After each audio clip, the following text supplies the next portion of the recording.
주님의 말씀입니다. 경청하십시오.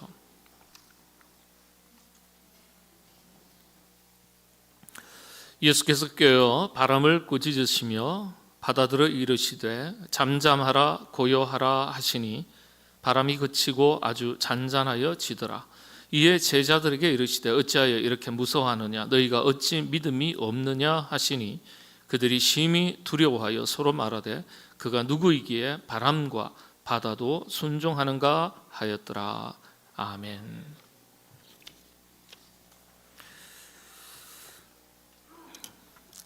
바른 신앙은 하나님 말씀에 대한 바른 이해를 전제로 하고 있습니다. 하나님 말씀에 대한 바른 이해를 바탕으로 우리가 은혜를 얻게 됩니다. 그런데 한국교회 목회자들이 큰 착각과 실수가 있다 그래요. 그게 뭐냐 하면 설교를 통해서 교인들을 자꾸 설득하려고 한다는 거예요. 설득하려고 한다는 거예요.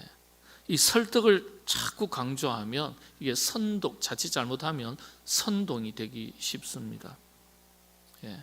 그래서 인위적으로 자꾸 설득을 해서 그래서 은혜를 끼치려고 한다는 점이에요.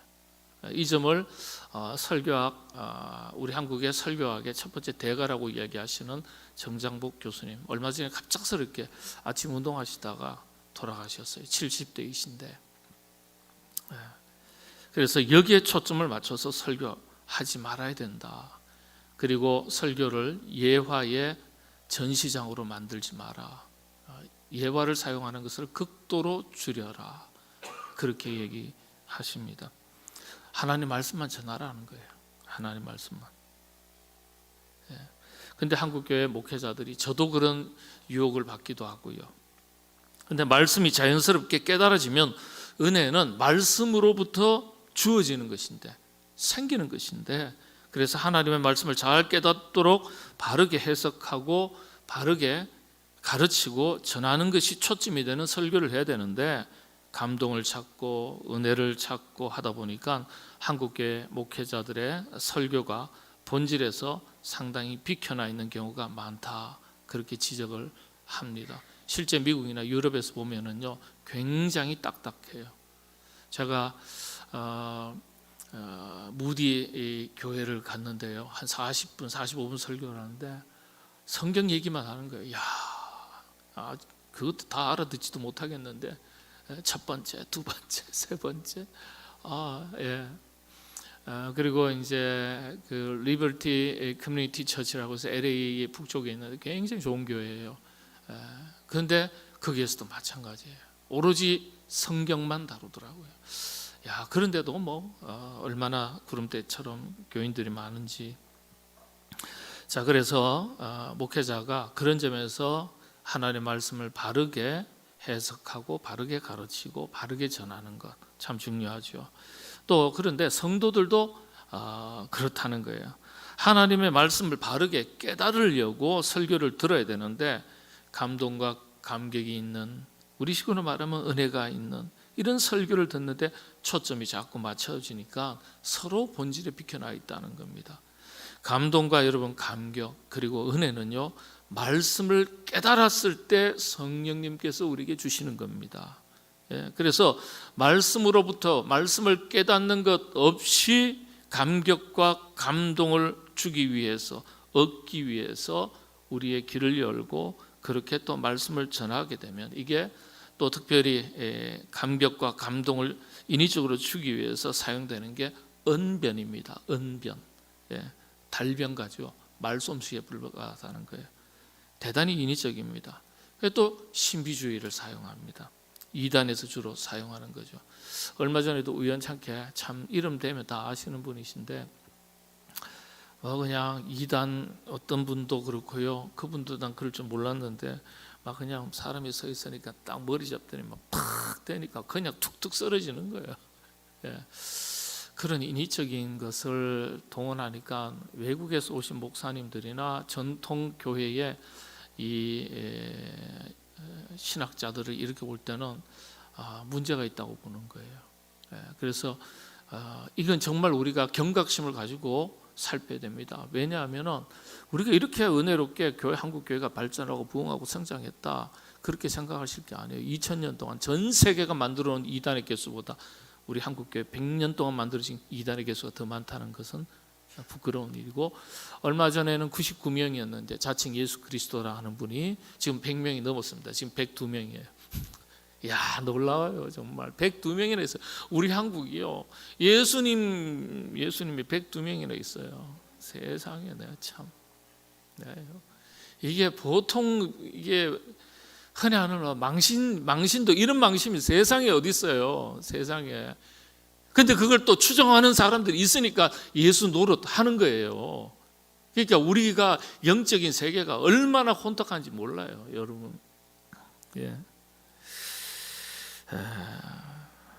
우리 예수님은요, 들으려면 듣고 말려면 말하라. 귀 있는 자는 들을지어다. 예?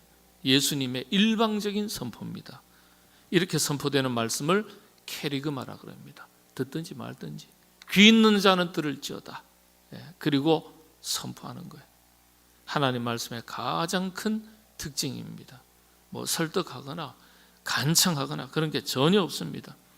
성령님의 도우심으로 듣고 깨달을 때 감동과 감격이 있고요, 은혜가 주어지는 것입니다. 그래서 항상 하나님의 말씀을 읽을 때는 성령님의 임재와 도우심을 먼저 구하고 말씀을 바르게 이해하려고 노력해야 됩니다. 켈빈이나 루터 같은 경우 이랬다잖아요. 켈빈이 그랬다잖아요. 성경책을 머리 위에 인위적으로 행동으로 실제 올려놓고 주여 성령님 말씀하옵소서, 임재하셔서 말씀하옵소서. 유명한 이야기입니다. 유명한 이야기. 예. 이렇게까지 성경을 머리 위에다가 어떻게 그렇게 올리겠어요? 그런데 그만큼 성령님의 임재를 통해서 말씀을 깨닫는 것이 중요하다는 거예요. 중요하다는 거예요. 예. 여러분들, 코로나 팬데믹으로 인해서 우리가 일상이, 신앙생활이 많이 흔들렸습니다. 교회는 아직도 휴정을 벗어나지 못하고 있습니다. 회복되지 않고 있습니다. 그래서 세상이 흔들렸다고 말하지만은 세상이 흔들린 것이 문제가 아니라 예수 그리스도를 구주로 믿는 우리들의 신앙이 흔들렸다는데 문제가 있는 거예요. 세상이 요동을 치더라도 우리의 믿음이 흔들림이 없으면 문제가 없는데 세상이 흔들리니까 우리의 신앙도 흔들려 버린 거예요. 예. 이게 더 큰 문제죠. 여러분, 세상이 안 그래도 소란하지 않습니까? 저와 여러분, 우리 모두의 신앙 흔들림 없이 굳건하게 잘 지켜가시게 되기를 바랍니다. 오랜 시간 동안 성서학자들이 하나님의 말씀인 성경의 핵심을 찾아내기 위해서 성경을 압축하는 연구를 많이 했어요. 시도를 많이 했어요. 그러니까 단어로 압축하기도 하고 문장으로 압축하기도 하고 또 질문으로 압축하기도 했습니다. 단어로 압축할 때는 어떻게 압축합니까? 성경을 사랑, 뭐 이렇게도 압축을 하고요. 여러 가지 문장으로 압축하기도 하고 그랬는데, 질문으로 압축을 했는데 질문으로 압축할 때 두 가지 질문으로 정리를 했습니다. 구약에서는 구약을 압축할 때는 네가 어디에 있느냐, 이걸로 딱 압축을 했어요. 인간을 향하신 하나님의 질문, 네가 어디에 있느냐. 그리고 신약을 딱 압축해서 뭐라고 질문을 만들었냐면 네 믿음이 어디에 있느냐, 너희 믿음이 어디에 있느냐. 이렇게 딱 압축을 했다는 거예요. 참 기가 막힌 압축이에요. 모든 하나님의 말씀을 질문으로 요약했을 때, 질문으로 만들었을 때 이 두 가지라고 이야기합니다. 신학계에서 오랜 세월 동안 내려오는 질문입니다. 특별히 우찌무라 간조 선생 같은 분은요, 첫 번째 질문을 모든 인간, 모든 인류에게 향하신 하나님의 근원적인 질문이다. 네가 어디에 있느냐, 네가 어디에 있느냐. 아담아 네가 어디에 있느냐. 범죄하고 타락한 이후에 인간을 향하신 하나님의 질문. 아담에게 한 질문이 모든 인간에게 던지시는 질문이라는 거예요. 그리고 두 번째는 예수님께서 날마다 우리에게 하시는 질문, 너희 믿음이 어디에 있느냐? 너희 믿음이 어디에 있느냐? 예. 우찌무라 간주 선생은 특별히 하나님께서 마지막 날 이 세상을 심판하실 때 하늘 보좌에서 불신자들에게는 네가 어디에 있었느냐? 어디에 있었느냐? 이 질문을 가지고 질문하시고, 그리고 그리스도인들에게는 너희 믿음이 어디에 있느냐? 네 믿음이 어디에 있느냐? 그리스도인이라고 말을 하는데, 주를 믿는다고 말을 하는데, 주를 따른다고 말을 하는데 너 믿음이 어디 있냐? 우리에게 믿음을 보신다는 거예요. 가만히 생각하면 일리 있는 이야기죠. 하나님은 예나 지금이나 항상 믿음 있는 사람을 찾고 부르셨습니다. 믿음의 사람을 통해서 하나님의 위대한 역사를 이끌어 가셨습니다. 이 질문을 가지고 하나님 앞에서 우리 자신이 어떤 대답을 할 수 있는지, 어떤 대답을 해야 하는지 우리가 묵상할 수 있어야 되겠습니다. 특별히 교회와 성도들이 그 신앙생활이 크게 흔들리고 어려움을 겪는 마당에 이런 질문을 가지고 우리 자신을 살핀다는 것은 대단히 유익한 일이라고 믿습니다. 성경은요, 결국은 믿음 이야기입니다. 믿음 이야기. 두 가지 이 질문도 믿음을 확인하는 질문이죠. 네가 어디에 있느냐? 네가 어디에 있느냐? 이걸 이제 존재론적인 질문이라고 그렇게 말합니다. 조금 근원적인 질문으로서 학문적으로 조금 딱딱하게 표현하면 존재론적인 질문. 모든 인간에게 네가 어디에 있느냐? 믿음 안에 있었냐? 믿음 밖에 있었냐? 이 말이죠. 하나님 안에 있었냐? 하나님 밖에 있었냐? 하나님 밖에 있느냐? 하나님 안에 있느냐? 하나님 밖에 있으면 죽은 것이고 하나님 안에 있으면 살아있는 것을 의미하는 겁니다. 하나님 밖에서 하나님을 모르고 산다는 것 자체가 영적으로 죽은 자의 삶입니다. 그래서 예수님을 믿는 순간 새 생명을 얻었다고 표현하는 것이 바로 이런 이유 때문입니다. 그래서 거듭났다고 하는 것은 바로 이런 의미 아니겠습니까? 이 질문은 아주 신앙의 역사에 오래된 그런 질문입니다. 네가 어디에 있느냐? 이 질문을 우리 개인에게 적용한다면은 우리가 어디에 있어야 할지에 대해서 영적인 의미를 정확하게 가르쳐주는 말씀이 있습니다. 그게 요한복음서 15장 4절에서 7절의 말씀인데 한번 보시겠습니다. 요한복음서 4장입니다. 4장 7절 8절인가요? 그 말씀이 있는데 한번 같이 한번 읽어 가겠습니다. 시작합니다. 내 안에 거하라. 나도 너희 안에 거하리라.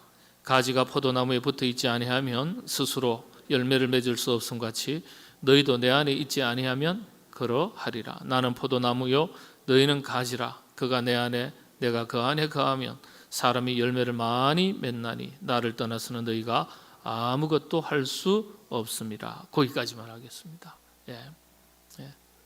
내 안에 거하라. 네가 어디에 있느냐? 주님 안에 거하냐? 주님 밖에 거하냐? 그래서 이 우리의 실존, 영적인 생명을 하나님 안에 거하면은 영적인 생명이 있는 거예요. 하나님 밖에 있으면 영적으로는 죽어 있는 거예요. 그래서 이걸 포도나무로 설명했습니다. 하나님 안에 거하는 것, 하나님과의 깊은 영적인 교제, 바른 관계를 말하죠. 이 관계와 교제가 지속될 때 우리의 영적 생명력이 유지가 됩니다. 그리고 열매 있는 삶을 살게 됩니다. 여러분, 영적으로 살아있다는 것은 하나님과의 깊은 영적인 교제를 의미하는데요.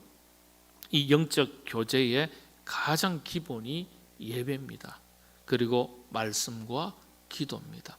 그 다음으로 넘어가는 것이 공동체입니다. 공동체.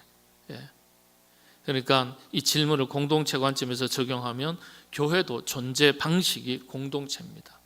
교회 안에 있느냐, 교회 밖에 있느냐, 공동체 안에 있느냐, 공동체 밖에 있느냐, 공동체와 잘 연결되어 있느냐, 단절되어 있느냐.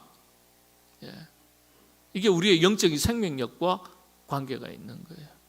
여러분, 하나님과의 바른 관계, 영적 깊은 교제를 잘 이루어 가시고, 또한 교회 신앙 공동체 안에서도 공동체, 서로 다른 지체들과 잘 연결되어 있어서 바른 관계, 좋은 사랑의 교제를 나누시고 그렇게 신앙생활을 하시게 되기를 바랍니다.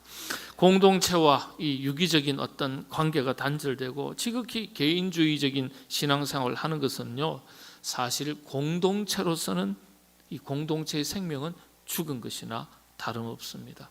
하나님과의 바른 관계, 사람과의 바른 관계, 수직적인 관계, 수평적인 관계, 이걸 우리가 관계 회복의 답이라고 말합니다. 그러니까 우리는 하나님과의 바른 관계도 잘 맺어가야 되지만은 공동체 안에서 수평적인 관계도 잘 맺어가야 되는 거예요. 우리 자신이 우리 교회 신앙 공동체와 얼마나 잘 연결되어 있는가, 성도의 교제와 나눔이 내 안에 얼마나 풍성한가, 우리 안에 얼마나 풍성한가, 이걸 살펴보면서 공동체의 한 지체로서 몸된 교회 공동체를 이루어 나가는 일에 적극 참여하시게 되기를 바랍니다. 두 번째 질문이죠. 첫 번째 질문은 네가 어디에 있었느냐, 네가 어디에 있느냐. 그런데 두 번째 질문, 신약의 질문인데 내 믿음이 어디에 있느냐, 너희 믿음이 어디에 있느냐. 예. 그래서 첫 번째 질문의 해답을 찾은 사람에게 하나님께서는 두 번째 질문을 하신다는 거예요. 그 질문이 바로 너희 믿음이 어디에 있느냐.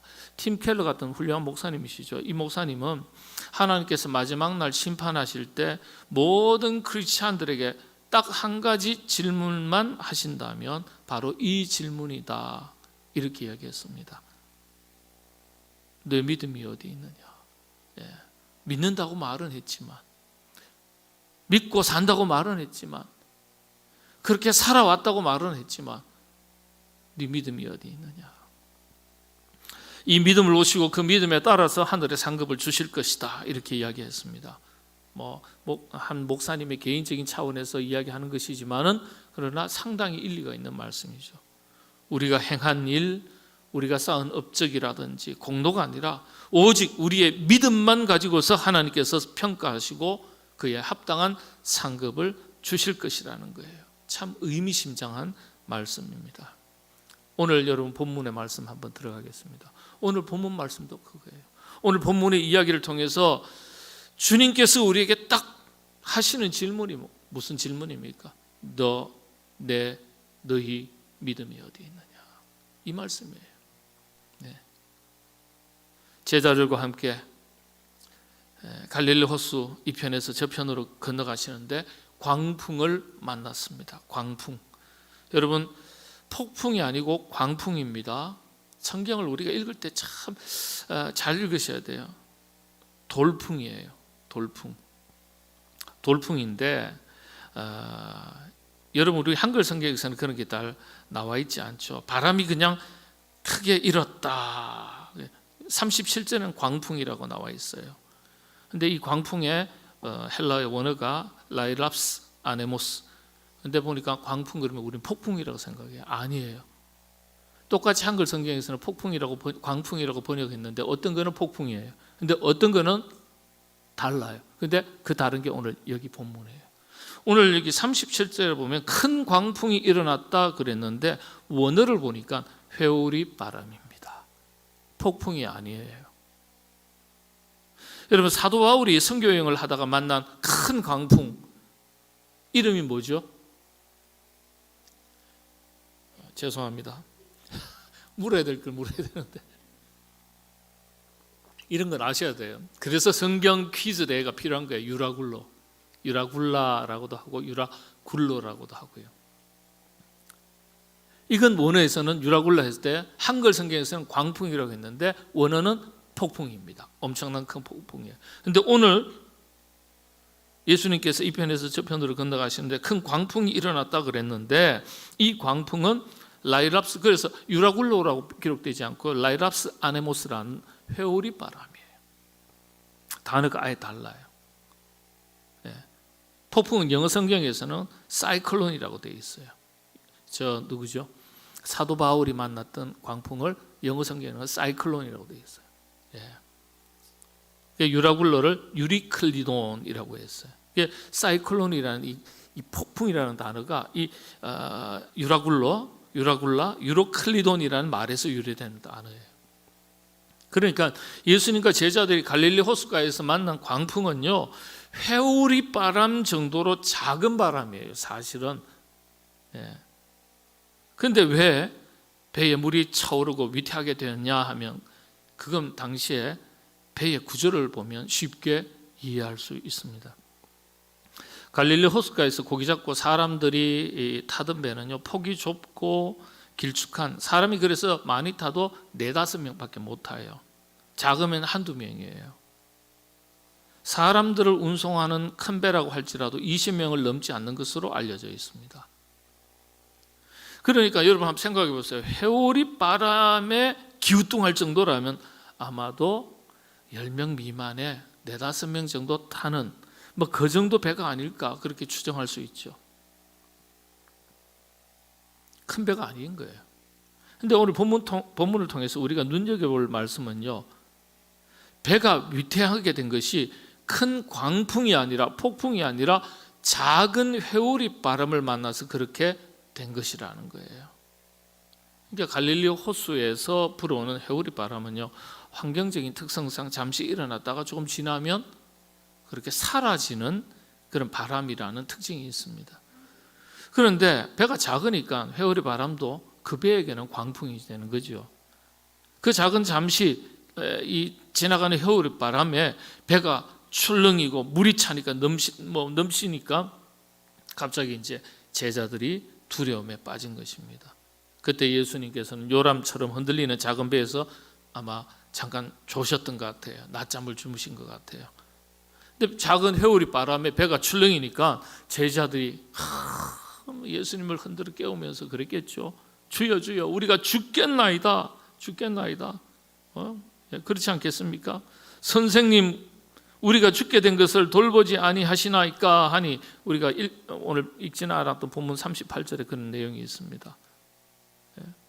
사도 바울이 만났던 유라굴라 같은 그런 엄청난 태풍도 아닌데, 사이클론도 아닌데 작은 회오리 바람에 주여 주여 죽겠나이다, 그런 거예요.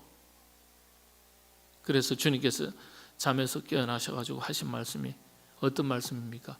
하도 기가 차가지고 하신 말씀이에요. 기가 차서 하신 말씀. 기가 차서 뭐라고 하시는 거예요? 걱정 마, 별거 아니네, 이렇게 말씀하신 게 아니라, 그 폭풍의 사이즈, 바람의 사이즈를 보신 게 아니라 뭘 보신 거예요? 너희 믿음이 어디에 있느냐?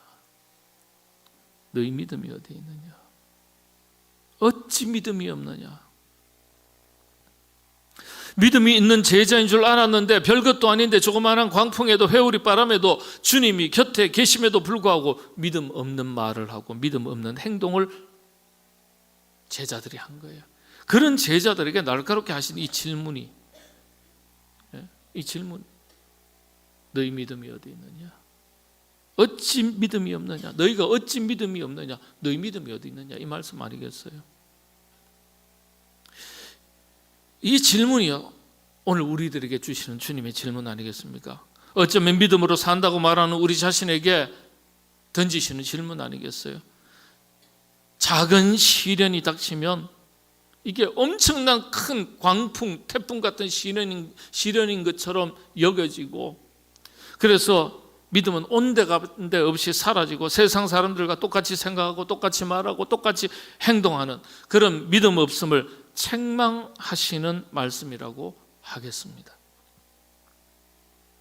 그래서요, 참 신기해요. 어떤 사람은요, 별것 아닌 시련, 작은 시련이 찾아오도요, 얼마나 민감하게 반응하는지, 불안해하고 걱정하고 흔히 하는 호들갑을 떨고, 이거 어떡할까 막 정신줄 놓고 그런 분이 있는가 하면, 근데 어떤 분은요,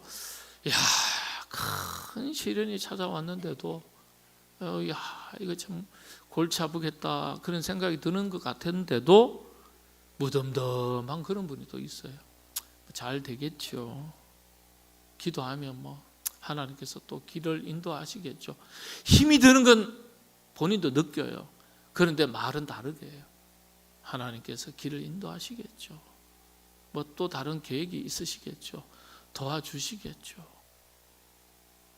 큰 시련 앞에서도. 근데 작은 시련 앞에서도 그냥 뒤집어지는 분 계시는 분 계세요. 네. 여러분, 그래서 주님은 지금도 우리에게 있는 시련의 크고 작은 것을 먼저 묻는 것이 아니고요, 믿음이 있는지 없는지를 먼저 물으시는 거예요. 시련의 크고 작은 것이 아니라 믿음이 있냐 없냐가 주님의 기준이에요. 믿음이 있으면 큰 시련도 작은 시련이 될 수 있고, 믿음이 없으면 작은 시련도 큰 시련이 될 수 있습니다. 그래서 성경은 시련의 크고 작은 것을 묻는 것이 아니라 우리에게 믿음이 있냐 없냐 이것을 묻는 것입니다. 야고보서 1장 2절에서 4절 말씀, 내 형제들아 너희가 여러 가지 시험을 당하거든, 시련과 환난이겠죠, 온전히 기쁘게 여기라. 시련 앞에서 기쁘게 여길 사람 어디 있겠습니까? 많은 기쁘게 여긴다는 자세가 다른 거예요. 이는 너희 믿음의 시련이 인내를 만들어내는 줄 너희가 알미라. 인내를 온전히 이루라. 이는 너희로 온전하고 구비하여 조금도 부족함이 없게 하려 함이라.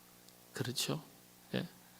또 히브리서 12장 1절에서 2절 말씀도 이런 말씀이 있습니다. 이러므로 우리에게 구름같이 둘러싼 허다한 증인들이 있으니 모든 무거운 것과 얽매이기 쉬운 죄를 벗어버리고 인내로써 우리 앞에 당한 경주를, 그렇죠? 경주, 시련, 도전, 역경, 경주를 하며 믿음의 주여 또 온전하게 하시는 이인 예수를 바라보자.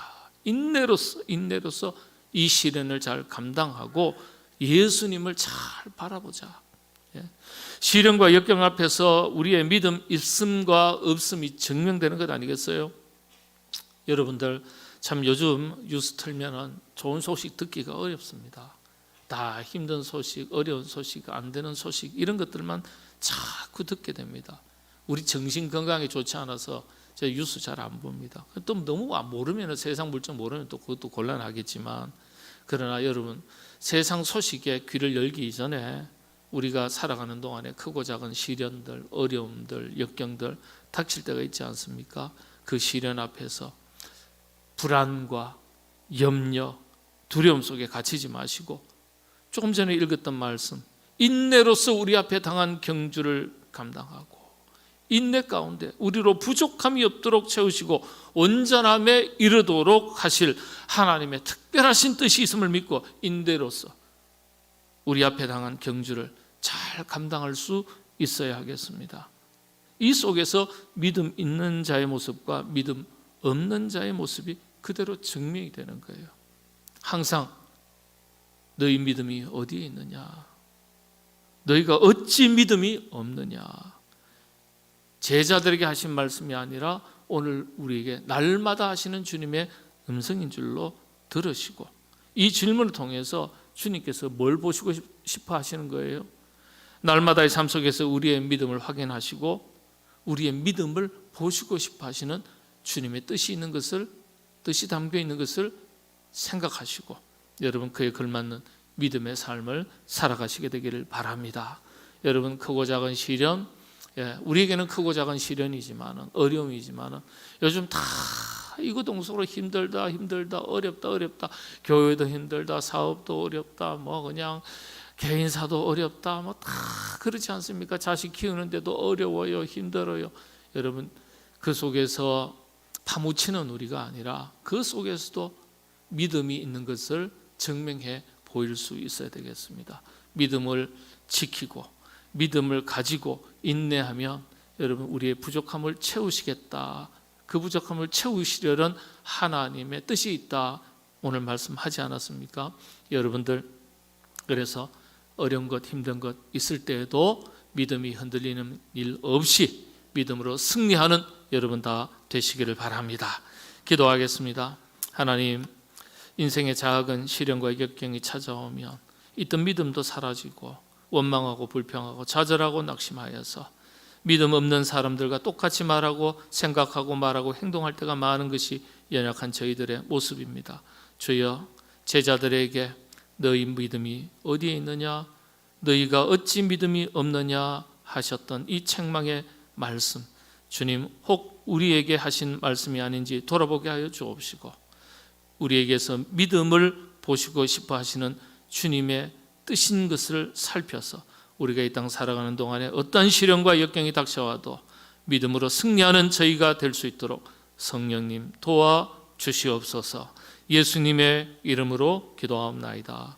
아멘.